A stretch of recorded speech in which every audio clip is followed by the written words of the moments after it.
வணக்கம் நண்பர்களே, இன்னைக்கு நாம ஒரு சுவாரஸ்யமான கதையை பார்க்க போறோம். வீட்டில் கொடுத்த வேலையை முடிக்க வந்த வாலிபன் அங்கு அவன் பள்ளி தோழியை சந்தித்து அவள் மூலம் ஒரு புதிய நபருடன் எப்படி நட்பு கொண்டான் என்பதை பற்றி பார்ப்போம். மேலும் இதுபோல் கதையை பார்க்க இந்த சேனலை சப்போர்ட் பண்ணுங்கள். இந்த கதை உங்களுக்கு பிடித்து இருந்தால் லைக் அப்புறம் சப்ஸ்கிரைப் பண்ணுங்கள். சரி, நாம் நம் கதைக்குள் செல்வோம்.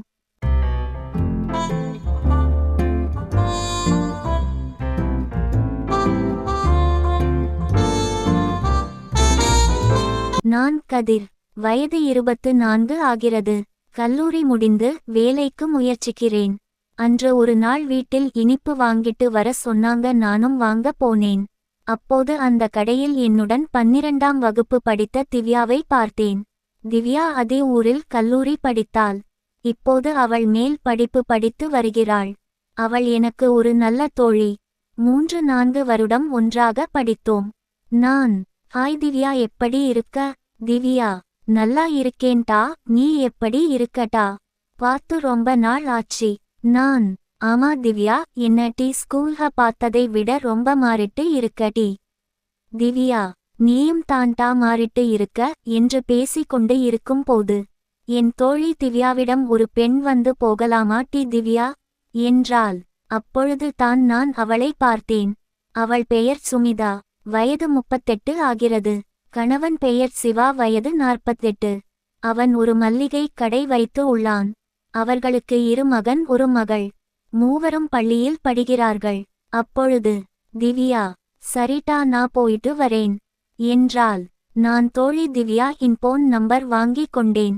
நான் வீட்டுக்கு வந்து வாங்கி வந்த பொருளை கொடுத்தேன். பிறகு நான் டிவி பார்த்து விட்டு பின் விளையாடி கொண்டு இருந்தேன்.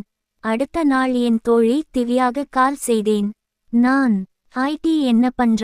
திவ்யா, ஹாய்டா, சும்மா தான். கொஞ்ச நேரம் ஸ்கூலில் நடந்தது எல்லாம் பேசி கொண்டு இருந்தோம். அப்பொழுது நான், திவ்யா, உன் கேட்ட ஒன்னு கேட்கணும். திவ்யா, சொல்லுட்டா. நான், அன்னிக்கு உன்கூட வந்த ஆளு யாரு டி? திவ்யா, அவங்க என்னோட அத்தை.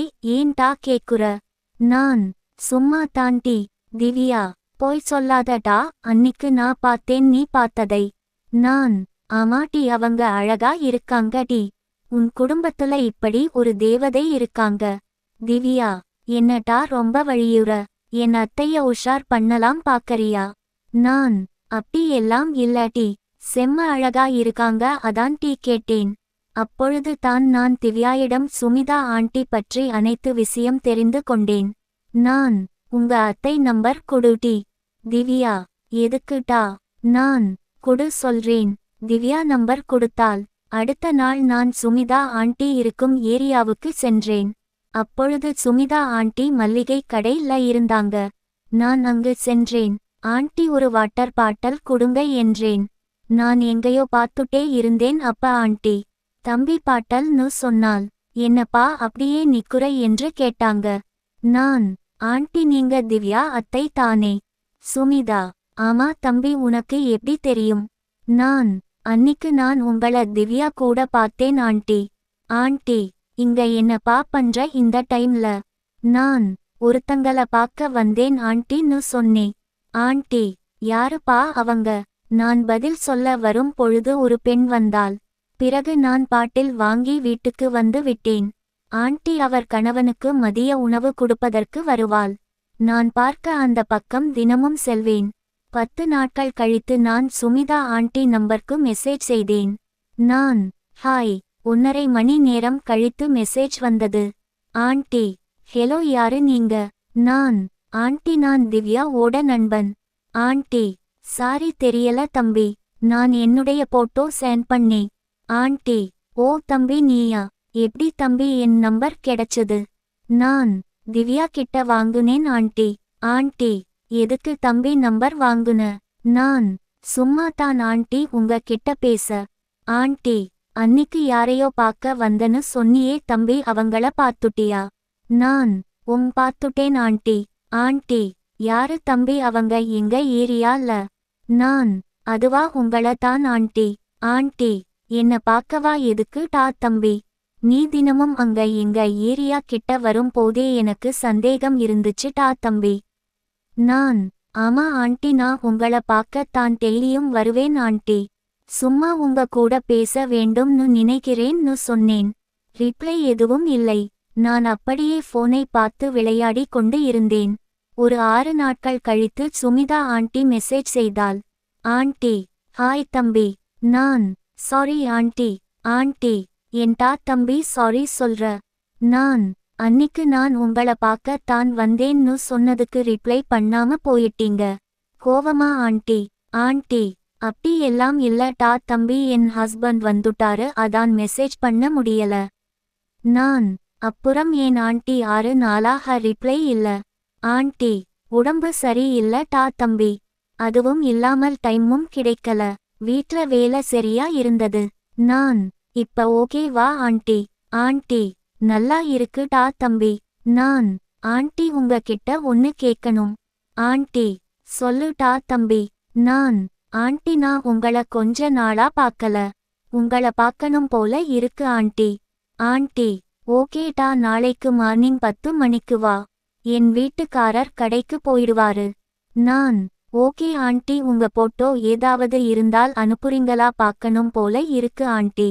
ஆண்டி, எதுக்குப்பா? நான் எனக்கு ஞாபக மறதி இருக்கும். மூஞ்சிலாம் மறந்துடுவேன். ஆண்டி, சிரிப்பு எமோஜி போட்டு நம்பிட்டேன் என்று அனுப்பினாள். பிறகு ஆண்டி போட்டோ சென்ட் செய்தாள். அடுத்த நாள் 10 மணிக்கு ஆண்டி உள்ள ஏரியாவுக்கு சென்றேன். ஆண்டிக்கு கால் செய்தேன். நான் ஆண்டி வந்துட்டேன். ஆண்டி, யாருனா இருக்காங்களான்னு பார்த்துட்டு வீட்டுக்கு வந்துவிடு. நான் சுற்றி முற்றி பார்த்து முடிவு செய்து ஆண்டி வீட்டிற்குள் சென்றேன். உள்ள சென்றதும் ஆண்டி வந்து வரவேற்றார். நான் வீட்டை சுற்றி முற்றி பார்த்துட்டே இருந்தேன். ஆண்டி, பார்த்தது போதும் டா, வந்து உட்காரு. ஆண்டி கிச்சன் சென்று ஜூஸ் கொண்டு வந்து கொடுத்தாள். அவள் என் அருகில் அமர்ந்தாள். ஸ்மைல் செய்தாள். ஸ்மைல் செய்து ஜூஸ் குடி டா என்றாள். நான் ஆண்டி, உங்களுக்கு நான் வந்தது எந்த பிரச்சனையும் இல்லையே. உங்களுக்கு பிடிக்கலைன்னா சொல்லிடுங்க. ஆண்டி, பிடிக்காம தான் வீட்டுக்கு வர சொன்னேனா டா என்று சிரித்தாள். நான் ஆண்டி, உங்க கிட்ட ஒன்னு சொல்லட்டுமா? ஆண்டி, சொல்லுட்டா. நான் ஆண்டி, எனக்கு உங்க கூட பேசணும், பழகணும். உங்கள என் தோழியா ஆக்கணும். ஆண்டி, எனக்கு என்னமோ இதெல்லாம் நடக்காதுன்னு தோணுதுட்டா. நான் எதுக்கு ஆண்டி? ஏன் ஆண்டி? இல்லட்டா, வயசு வித்தியாசம் இருக்கு, அப்புறம் எப்படி நம்ம நண்பர்கள் ஆக இருப்பது சொல்லு நீ? நான் நண்பர்கள் அப்புறம் காதலர்கள், இவங்களுக்கு வயசுலாம் இல்ல ஆண்டி. உங்களுக்கு என்ன பிடிக்குமா இல்லையா ஆண்டி? ஓகேவா இல்லையா? என் கூட ஃப்ரெண்டா இருக்கீங்களா? ஆண்டி, பிடிக்கும். பட் நான் பிடிக்கும் இல்ல. அப்புறம் என்ன ஆண்டி, இதுல எதுவும் இல்லை. பிறகு அவள் என்னை பற்றி எல்லாம் கேட்டாள். நானும் அவளை பற்றி எல்லாம் கேட்டேன். எங்கள் பேச்சு அப்படியே போய்க் கொண்டு இருக்க பிறகு இருவரும் விளையாடத் துவங்கினோம். நீண்ட நேர விளையாட்டுக்கு பிறகு அவள் எனக்கு டீ போட்டு கொண்டு வந்து கொடுத்தாள். இருவரும் குடித்து கொண்டு இருந்தோம். பின் என் புருஷன் சாப்பிட வர டைம் இது, நான் போய் சமைக்கணும் என்றாள். நான் சரி, அப்போ நானும் கிளம்புகிறேன் டீ. அவள் நீ போயிட்டு வா என்றாள். நானும் ஓகே சொல்லும் பொழுது ஆண்டிக்கு கால் வந்தது. அது வேறு யாரும் இல்லை, என் தோழி திவ்யா தான். ஆண்டி கால் கட் பண்ண. நான் ஏன் கட் பண்ணீங்கன்னு கேட்டேன். ஆண்டி, அப்புறம் பேசிக்கிறேன் டா. நான் ஏன், இப்பவே பேசுங்க, இதுல என்ன இருக்கு? திரும்பவும் கால் வர ஆண்டி ஃபோன் எடுக்க தயங்கினார். நான் அவளிடம் இருந்து ஃபோன் புடுங்கி கால் அட்டெண்ட் செய்து லவுட் ஸ்பீக்கர் இல் போட்டு பேசு என்று செய்கை காமித்தேன். திவ்யா, என்ன அத்த, என் ஃப்ரெண்ட் வந்தானா? எப்படி போச்சு? நான் ஒன்னும் புரியாமல் இருந்தேன். ஆண்டி, வந்தான். நல்லா தான் போச்சு. திவ்யா, ஏன் அத்தை அமைதியா பேசுறீங்க? ஆண்டி, அது வந்து என்று சொல்லி முழிக்க, நான் குறுக்கிட்டு திவ்யாவிடம் ஏன்னா நான் இருக்கேன்ல அதான் என்று கூறி காலை கட் செய்தேன். கட் செய்து ஆண்டியிடம், நான் இப்போ இங்க என்ன நடந்ததுன்னு சொல்லிறீங்களா? ஆண்டி, இத நான் சொல்றத விட திவ்யா சொன்னா தான் கரெக்டா இருக்கும். நான் சரி, அப்போ நான் கிளம்புறேன்னு சொல்லி கிளம்பி வந்தேன். இரவு ஒரு 10 மணி இருக்கும், எனக்கு கால் வந்தது. சுமிதா ஆண்டி தான் கால் பண்ணாள். நான் சொல்லுங்க, என்ன விஷயம் என்று கேட்க, ஆண்டி, என்னடா இப்படி பேசுற? நான் என்கிட்ட உண்மைய மறைக்கிறவங்க கிட்ட இப்படி பேச முடியும். அப்போது திவ்யா காலில் இருந்தால் போல கான்ஃபரன்ஸ் காலில். திவ்யா, டே என்ன ரொம்ப ஓவர் போற. போட்டனா டுபுக்கு என்று திட்டினாள். நான், சரி எதுக்கு கால் பண்ணீங்க சொல்லுங்க. திவ்யா, நாளைக்கு அத்தை வீட்டுக்கு வா பேசிக்கலாம். ஆண்டி, ஆமாட்டா நாளைக்கு வா. நானும் மறுநாள் கிளம்பி சென்றேன். அங்கு திவ்யாவும் இருந்தாள். நான், சொல்லுங்க என்ன விஷயம். எதுக்கு வர சொன்னீங்க. திவ்யா, டே என்ன இத்தனை கேள்வி கேட்கிற. மூடிட்டு உட்காரு. நான் அவளின் காதை திருகி, என்ன டீ நானும் பார்த்துட்டே இருக்கேன். ரொம்ப ஓவர பேசிட்டு இருக்க என்றேன். ஆண்டி, சரி விடுட்டா. வந்து உட்காரு. திவ்யா பேச ஆரம்பித்தாள். திவ்யா, நானும் அத்தையும் சொந்தக்காரங்க மட்டும் இல்ல, நாங்க நல்ல தோழிகளும் கூட. அவங்க எனக்கு அத்தைன்ற உறவை தாண்டி ஒரு நல்ல உயிர் தோழி, ஒரு நல்ல சகோதரி போல் இருப்பாள். நாங்கள் நல்லா பேசுவோம், ஒன்னா தியேட்டர்ல படம் பாப்போம், ஊர் சுற்றுவோம், விளையாடவும் செய்வோம். நான், என்ன சொல்ற, உண்மையாவா. ஆண்டி, ஆமாட்டா. திவ்யா, நீ அப்போ என் அத்தை ஃபோன் நம்பர் கேட்டல. அப்பவே உன்னை பத்தி நான் ஆண்டி கிட்ட சொல்லிட்டேன். நீ ரொம்ப நல்லவன், நல்லா பழகுவான், நல்லா பேசுவான், சிரிப்பு காட்டுவான், முக்கியமா நல்லா விளையாட்டு காட்டுவான்னு சொன்னேன். நான் சிரித்தபடி, அப்போ நான் மடக்கல, என்னையத்தான் நீங்க மடக்கிட்டீங்கல்ல என்று கூற. ஆண்டி என் கிட்ட வந்து அப்படிலா இல்லட்டா, நீ எதுவும் குழப்பிக்காத என்று கூறினாள். பின்பு நாங்கள் அப்படியே சகஜமாக பேசிக் கொண்டு இருக்க திவ்யா ஏதோ ஹோட்டலில் உணவு ஆர்டர் செய்தால் போல அது வந்தது. நாங்க சாப்பிட்டு முடித்தவுடன் கொஞ்ச பேசிவிட்டு மூவரும் விளையாட துவங்கினோம். பின் நான் கிளம்பி வந்துட்டேன். திவ்யா மட்டும் அங்கேயே இருந்தாள்.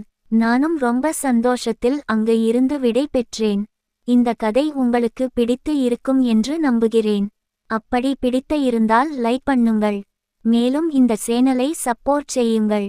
நன்றி.